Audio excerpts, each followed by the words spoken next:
What's going on, everybody? Welcome back to the Game Time Podcast. This segment was going to be about the NBA draft, but that'll actually be the next segment now because, as you guys know, well, you'll see because the first episode of episode 12 will be the Kevin Durant trade.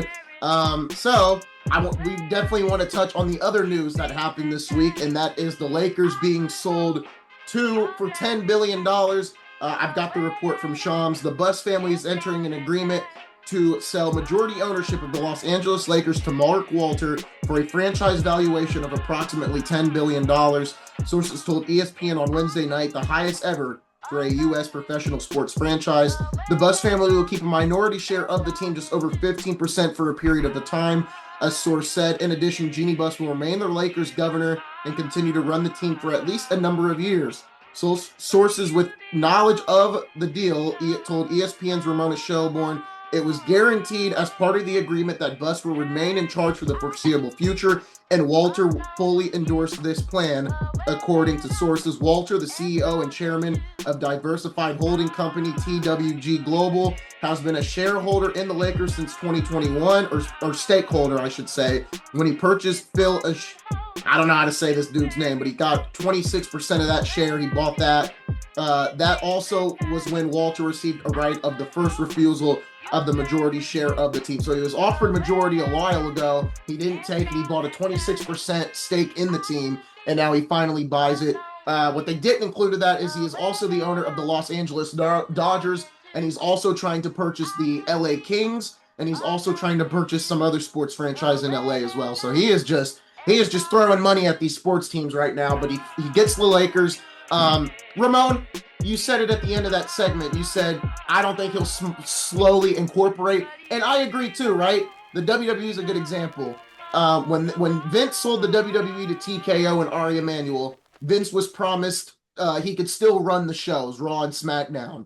But quickly after the deal was done, they booted Vince out and they said, no, we're going to let Triple H run the show. He's younger, da-da-da-da-da. So I disagree. I agree with you. They could just be like, all right, Jeanie, here. They may give Jeanie 1 year or 6 months, and then they're golden handshake. A golden handshake is what that's called, right? Exactly. Say, listen, we're going to say publicly this. I tell you what, 2 years, you're out.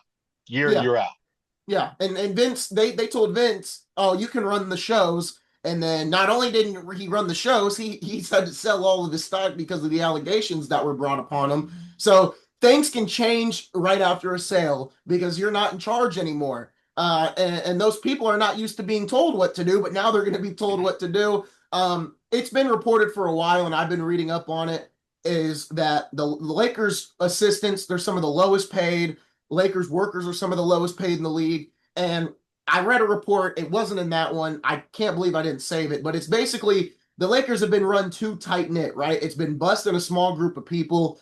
I hope that is blown up. Like Darrell said at the end of our Game 6 review, obviously the Lakers just can't spend willy-nilly. Can they probably go over the cap now, like some other teams, and not be scared to do it? Yes, because this owner, as shown in his work with the Dodgers, he's not afraid to spend money or go over. Well, let's just say he will go. I think it's guaranteed he'll go over the salary cap to win for this organization. Obviously, the Dodgers don't have a salary cap because that's how the MLB works. But I don't think he'll have no problem paying the luxury tax or doing what he has to do to win, because look at his work in the MLB. Obviously, different circumstances, but still, there's somebody that has seen success in being a winner. Hopefully, that trickles down, and we see that happen over time. I don't think Jeanie Buss has been a bad owner, but I also don't think she's been great either. So we'll have to see what happens. A lot of people want to see Rob Pelinka go. Rob Pelinka just traded for Luka. He's bought himself some time, as much as I don't want Pelinka around. When you trade Anthony Davis for Luka and guarantee at least the next 5-10 years of competitive basketball, you're going to have some time to stick around. So that's kind of my whole spiel on it. I think this does spell good for the Lakers in the future, not in the short term. Go ahead, Ramon. Ramon, you're muted. It was faint.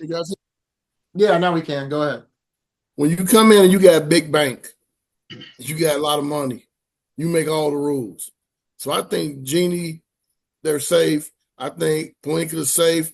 based on what happens immediately. If you do something, if something doesn't go right, let's say Luka starts off slow, doesn't get in shape, they're not winning. I can see heads rolling real quick and not waiting to the last the end of the year or the deadline, huh? Or the deadline. Or the deadline, yeah. Like there's gonna be some major change because this is my dollars. This is what I do. And what makes me think that, especially with this new ownership, is that I'm looking at articles how the Dodgers stood up to ICE and Donald Trump. Hey, y'all not coming in our stadium. We're giving $1 million to families of immigrants. We're helping people protest in LA. If you stand up to the president and ICE and you're not worried about it, A, you got a lot of money. B, you got a lot of balls. And so you don't care about anything but what you think is right and what you think is productive. And the first time that Jeannie, Buzz, and Blink or Rob is not in line with what they think is right and what they think is productive, hey, you ain't got to go home, but you got to get the hell out of here. No, that's a good point, Ramon. So when you talk about taking ownership, and I mean that literally, ownership of what's going on in your building, your employees, and what goes on in the day to day, that's you're cut from a different cloth. A lot of these owners were on the other side. So this ownership group is saying no, we're not going to have that. And I think it's going to be as good. It's going to be good for obviously for the league. The other thing is, I would just say this from a financial perspective, the cap is going to probably go to 187 million next year. The second apron is 207 million. Okay. If you bring in a third player, and I'm talking the Lakers, you're going to be about 75% of that second apron with three players, right? What that's going to do is limit them from trade and maneuvering. They won't be able to use the veterans exception and a lot of other opportunities because they're in that second apron. That's where I think it's going to hurt the Lakers unless they get a better management team in there that understands how to work this process. If they keep that same management team, it won't matter because they're going to put themselves. They got lucky with the Luka thing, right? That said, after that, they're going to have to make real decisions, right? So you go over that 207 million after next season with three guys, so you got a third guy, so you got another max guy. That's 75% of the second apron. That's going to be tough. No, they got some decisions to make. I don't think LeBron. I think this may be LeBron's last year. I think that's what we're coming up on. Man, he could play another 3 or 4 years, man. That dude. I mean, listen. I know. I'm not a fan, I just but don't. That dude can play, man. Play another 3 or 4 years. I think this is it. He already even said, "I'm not waiting for Bryce." He's not waiting for Bryce. His opinion could change, but as of right now, he said, "I don't want to be here when I'm 44, 45. He also said he was going to finish his career in Miami, right? So let's be careful what these guys. Yeah, but Kyrie said he was going to finish his career in Boston. But no, we're talking about the Lakers and Bron, though. See, we got to find somebody. Everybody says they're going to finish their career. But that's my point. So if the guy can play, I don't know what his family situation is. His wife looks happy. Maybe she's not happy, right? Maybe there's some other things going on. But I could see LeBron playing 3 to 4 years at a high rate still. I mean, defensively, he's definitely slowing down, and offensive as well. But he's still one of the top 20, 25 players in the league as it stands right now. If not this year, next year. I think that's where his mind's at, and I think that makes the most sense. I think it's this year and next year. But if not, this could be his last year. He's kind of teased it already with that Amazon commercial that came out. But we'll see what happens. They paid him for that commercial, you know that. I know. I'm just saying. I know. So we'll see what happens. I like the sale. Obviously, I don't think it spells for long-term success. Definitely not short-term. But the Lakers are not out of the West. They're not. If you looked at it last year heading into this season, everyone had the Lakers maybe getting into the play-in. I think this year, they were the third seed. I think that was a mixture of AD and LeBron staying healthy at the first half of the year. And then obviously you got Luka in the second half. I think they can be a top 5 seed in the West. I think Houston on paper looks better. Obviously there's a couple teams that look better on paper. And it's going to come down to what we've talked about, right? They've got to get a center. Obviously, we've had our spiel about Redick already. I think Redick has to be better in the playoffs. I think he had a good regular season. And then I think they got to trade AR. I think Dalton Connect needs to be into the starting lineup next year instead of AR. I defensively they're both kind of the same to me. But I think offensively, yeah, but AR is peaked in his defensive side though. yeah, Dalton Connect is going could into get better. his second year, right? And again, here's what the Lakers better do. They better do what they can to get rid of AR now and fleece him Yes. before he's exposed. Because he's not he on the defensive end, he's weak. He gets a lot of crumbs from LeBron over the last couple of years. They better do what they can to try to fleece somebody for him right now. Because if not, no, Kareem's not walking through that door. It's Ayton. It's Trouble, Ayton. trouble. It's Ayton, Claxton, and Kessler. It's one of those three. I've heard negotiations with Kessler has stalled out, which is fine. I mean, I don't want to negotiating with Danny Ainge is like negotiating with the devil. So that's fine. I don't really want Kessler anyways. Preferably, I would want Ayton or Claxton. So that's kind of where I'm at on it. I like what the roster is. It looks like we want to trade Rui Hachimura for John Collins. I've also seen that. I feel like you're just swapping the same player. Collins is better. John Collins is much better. Collins is better defensively. Are you serious? But you know what? Collins has been in Utah, so it's just kind of like. No, I'm talking when he was in Atlanta playing in the playoffs. No, it's been a minute that since I've watched. And he's not an old Collins. guy. He's not an old guy. This is year 8, I think, for Collins. He's probably going into his prime. I think he's 28 years old. I think the Lakers roster could be better by next season. I think they could still be a 3rd seed. They got to get a center, and I think they trade AR to get that center, and I think Connect needs to start. I think that's where you go. And obviously, Redick has to be better in the playoffs, coaching-wise, as well. Better center. They better, if they get a better center, they better get the best defensive center ever. Because whether we want to admit it, currently right now, Austin Reeves, Luka, and LeBron, when they're on the floor together, they're a terrible defensive team. Terrible against elite players. We talk about LeBron being able to play 3 to 4 years. He's getting worse and worse on defense every year. So in 3 or 4 years, he's going to be picked on, right? They're going to pick on him, all right? Now, his ego is not going to let that happen. So he's going to want to come down on offense and get his get back. They're going to get worse and worse and worse because he's not the type of player that can say, okay, I'm no longer Batman. I got to be the Wonder Twins, or me and Bronny got to be the Wonder Twins. We got to be Robin. Like, nah, he's going to always be Batman or Superman or something like that, and that just ain't going to work. And then you got Luka, who's a one-trick pony. You know, this is a bad roster, man. When you talk about championship. Now, if you're talking about entertainment, fun regular season, this is a pretty good roster. It's decent. But you talking about championships? I think we already saw LeBron take a back seat to Luka, though. And I think didn't he have to though? We talked about it. We talked about it in the playoffs early on. The best thing that this Lakers roster can do is let Luka carry the offensive load and let LeBron be bet. Give LeBron as much rest as possible when he's out on the floor, right? And get those spurts of energy from him when you can. And we talked about it when the Lakers won, what was it, Game 3? I said the Lakers work best, and Darrell, I think you agreed with me. They work best when Luka's running the offense, and it's running through him. So LeBron on the defensive side can clog passing lanes and do what he does best on the defensive side of the ball when he does play defense. I think that's where they are going to strive the best if they want to succeed. We've seen LeBron take a backseat. Now, obviously, maybe it's just a good gesture welcoming him onto the team, but I think LeBron is smart enough to know that he's not the freight train that he was a couple of years back, and you've got a generational player who we can still say I think is a top 5 player in the league right now. If you want to say he's a little under that, that's fine too. He's still a top 10 player. Luka? Yeah, Luka. Yeah, so I think he's smart enough to realize the caliber of talent that he has next to him that's only 26 years old. I think he understands offensively this does not have to be my team, right? AD, it still had to be his team in some offensive games and stuff like that.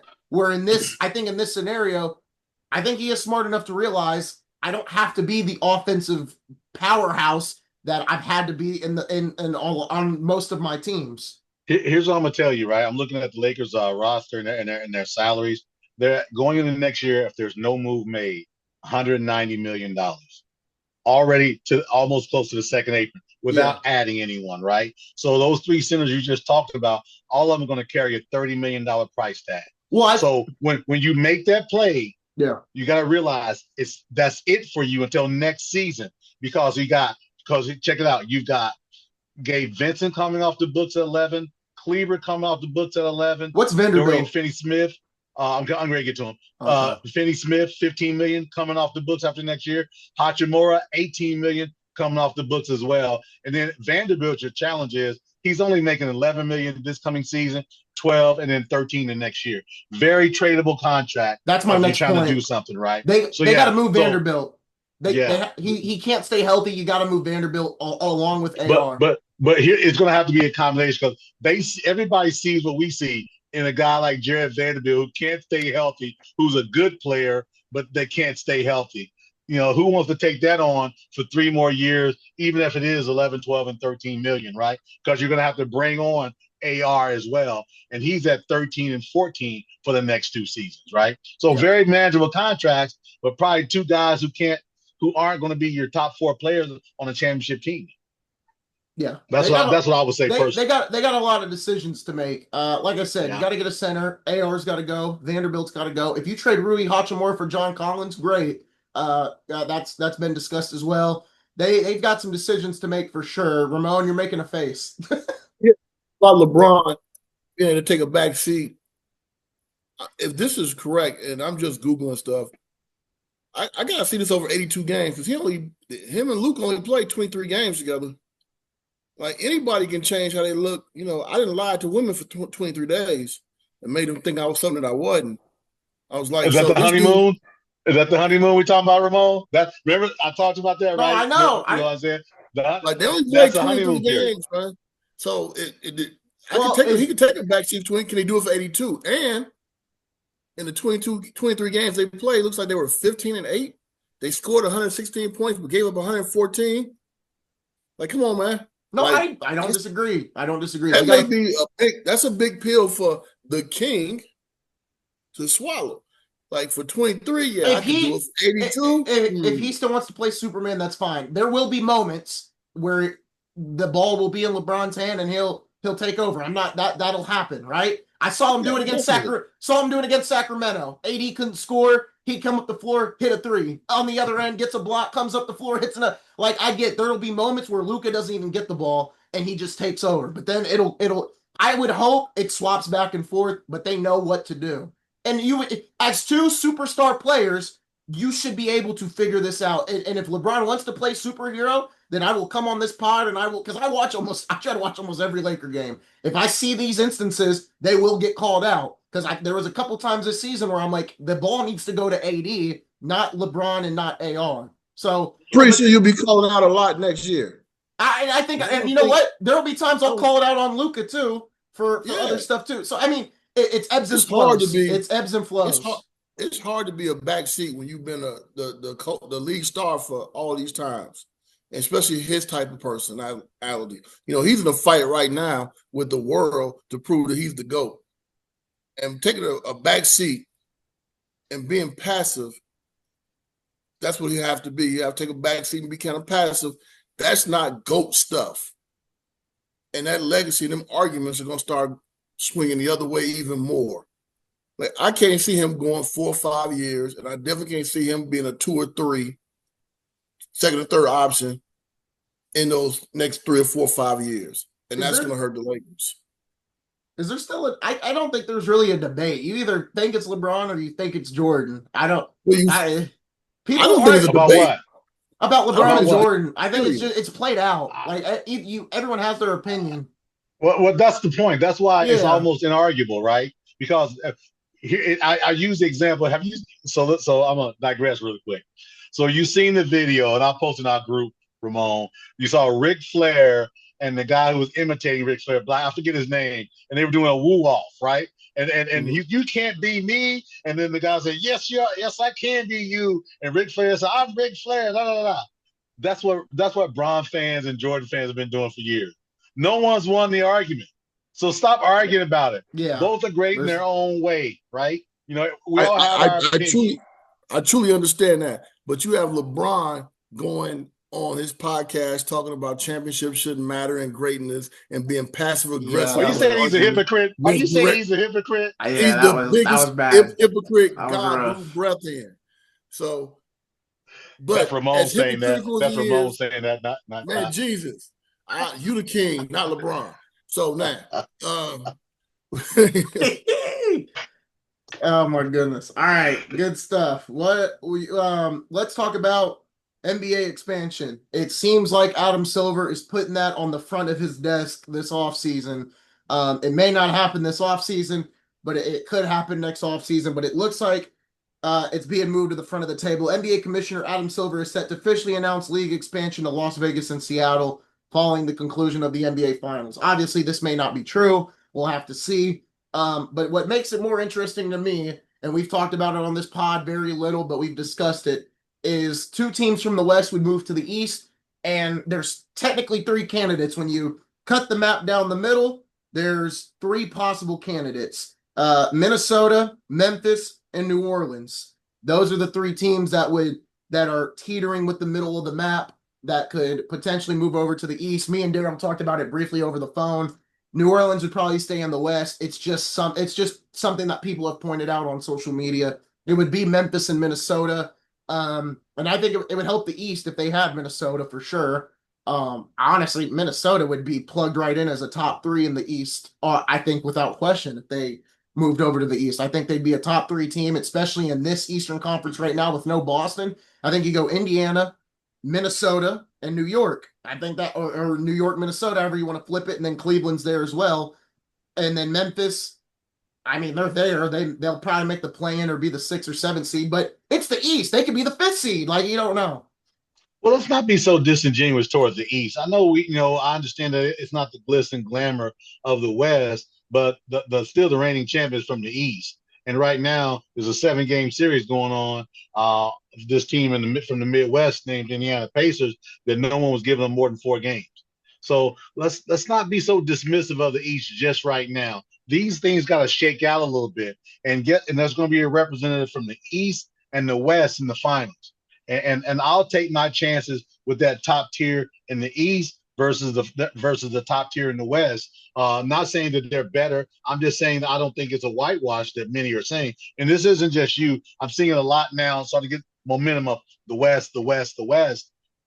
I appreciate that, and that's wonderful, but it still has to be played on the court, not in the media, right? If Minnesota was moved to the East, where would they be in your rankings, both you and Ramon, in the East? And same thing with Memphis. Probably roughly where they were in the West, because you got to. I think they were third. They were third or fourth. They were fourth, 6th. Right? They were 6. Okay, Lakers were third. And then, but here, let's be real here. 3 through 8 was a difference of 3 games. That's true. Yeah. So we gotta say it all, right? So yeah. So with that said, I would say in that mix of between 3 through 6. I would say that. What about Memphis? In that neighborhood? Memphis is going to take a seat back, a back seat, because I think Memphis looks like they may look to move Ja, right? Maybe they won't, maybe they will. It looks like they're not. The way I'm talking about, fire sale, right? And again, these things come out of nowhere. They don't talk about it all the time, and all of a sudden, boom, it happens. Memphis was on the downhill last year, in my opinion, with those injuries. And I don't see Zach Edey holding up for 82 games. A good player, but he's a big dude, man, and he messed his ankle up. He's out, I think, until November, December right now, as it is. Zach Edey did. So I just don't know. And then Jaren Jackson is not a take you over the top guy in this team. Maybe being the third guy on the championship team, yeah. But right now, I don't see Jaren Jackson being a needle mover as well. I think they're going to digress. Ramon, I pitched this. I forgot what it was. I forgot when I pitched it, but just picture this, right? You talk about Ja and his clicks. Ja Morant is traded to the Clippers for Kawhi Leonard. He can get all his clicks in LA. Steve Ballmer, who just built that fancy new billion stadium gets his guy to sell the arena out for the next couple of years. They'll make the playoffs here and there. And then you got a defensive juggernaut in Memphis with Kawhi and Jaren Jackson Jr. Tell me that's not a good trade on both sides. Let me tell you what's Kawhi is not going to Memphis, man. I know Kawhi's not going to Memphis. it's a fever dream, but still. If Ja goes to LA, he's going to be arrested for hanging out with the Bloods and the Crips. So he wouldn't finish the season. He'd be on Crenshaw trying to make Boys in the Hood Part 2. I love it. So it wouldn't work. Hey, listen, you say that tongue in cheek, but I think that's a bad combination. John going to LA, man. He needs to go somewhere like Toronto. He needs to go to Toronto. I agree, though. I think Toronto would be good. He needs to go to Utah. Toronto, oh my goodness! Utah. Oh my goodness! Like that. Danny Ainge ain't dumb. He ain't gonna do that. Utah or Denver.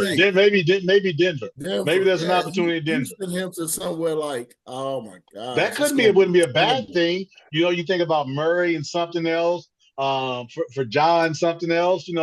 Fresh start for Murray. Fresh start for John.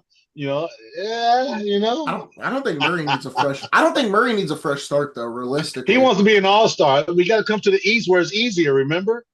I think if Minnesota, y'all gonna think I'm crazy, man, but I think if Minnesota was to move to the East next year, they will be a number 2 or 3 seed. Yeah, I don't think that's ridiculous. I feel the same way. I don't think it's ridiculous, but also I could see them being a 6 seed as well. No, I'm just looking. It's a fit. I'm looking right now. They were 6 in the West last year. Yeah, but hold on. So I'm just hear me out. Hear me out. I'm looking right now.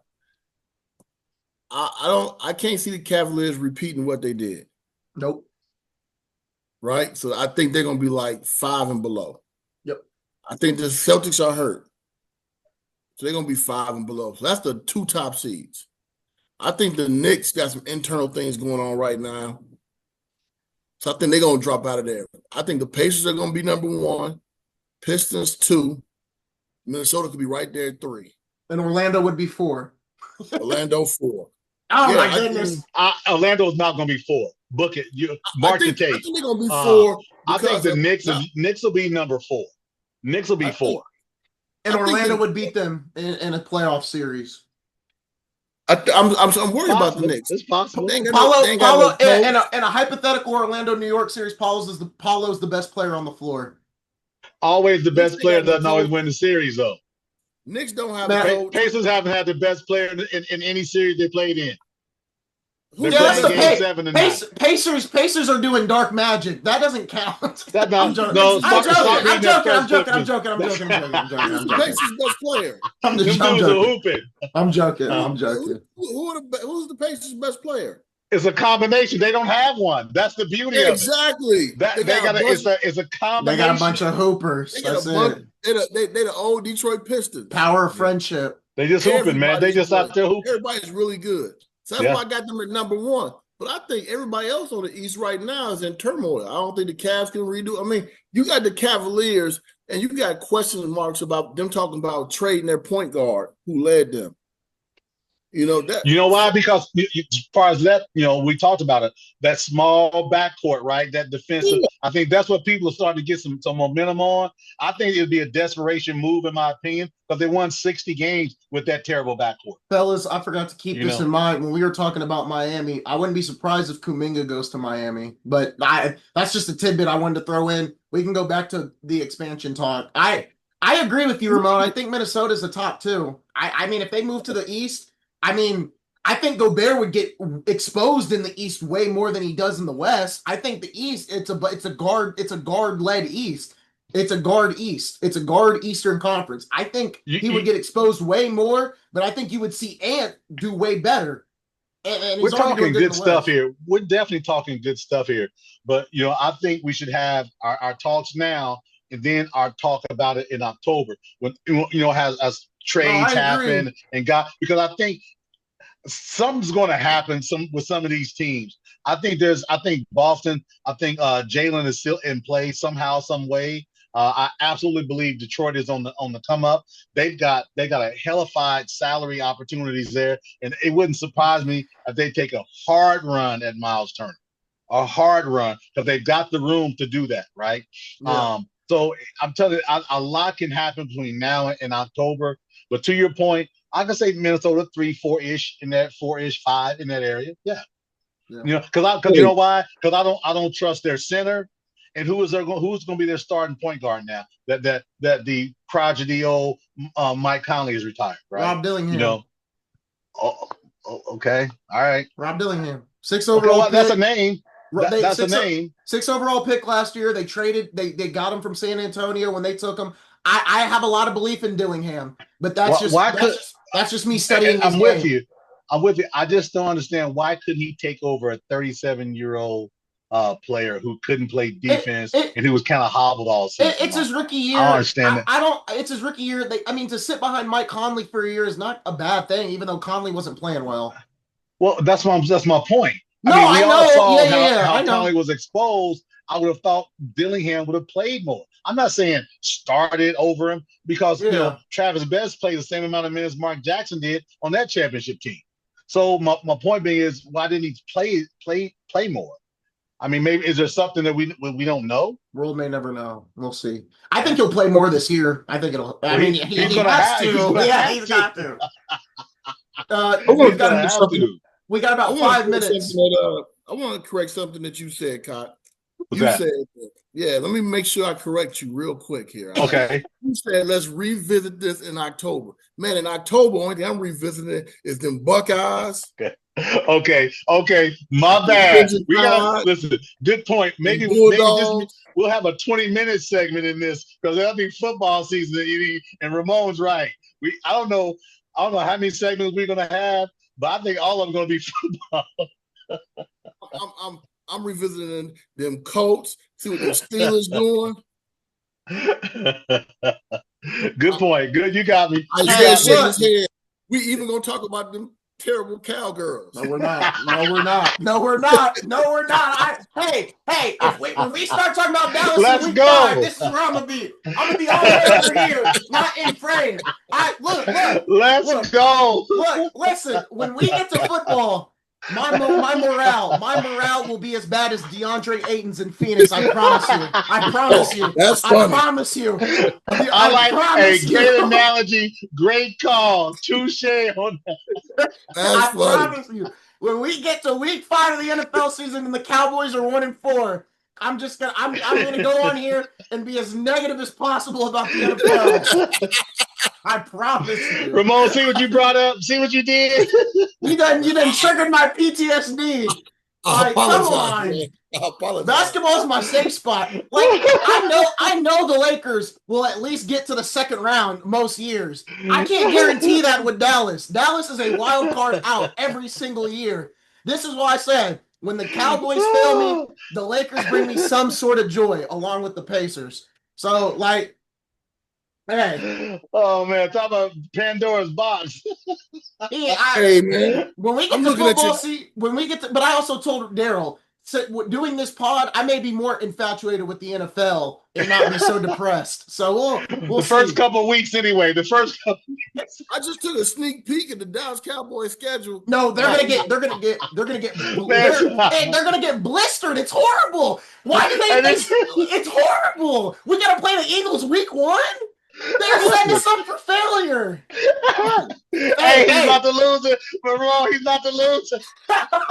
Hey, Arch Manning's gonna be a Dallas Cowboy with the way our schedule looks. When we get closer to the season, I'm gonna give you guys my full Cowboys schedule and tell you guys what the record's gonna be. And I promise you, it's gonna be rough. It's gonna be rough because I want Arch Manning.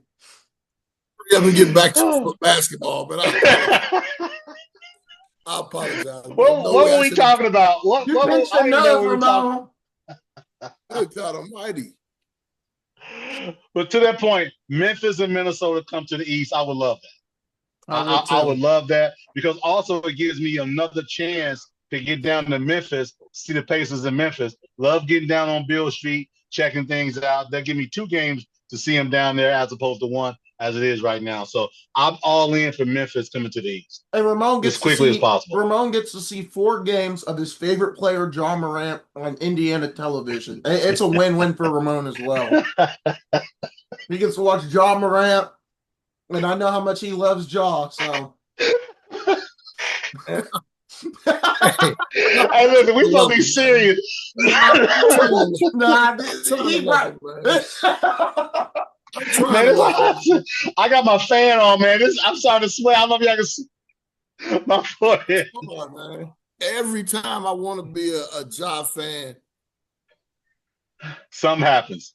Something happened, man. Dude, come on. Like, we want to cheer for you. Yeah, that's going to be interesting to see how it shakes out, man, for sure. This today with KD being traded, and then the draft is this coming week. 4 days away? Yep. Man, this is the time. This is prime time right now, man. It's going to be good all the way around, man. And there's going to be some teams with a lot of hope going into training camp this year that didn't have hope prior.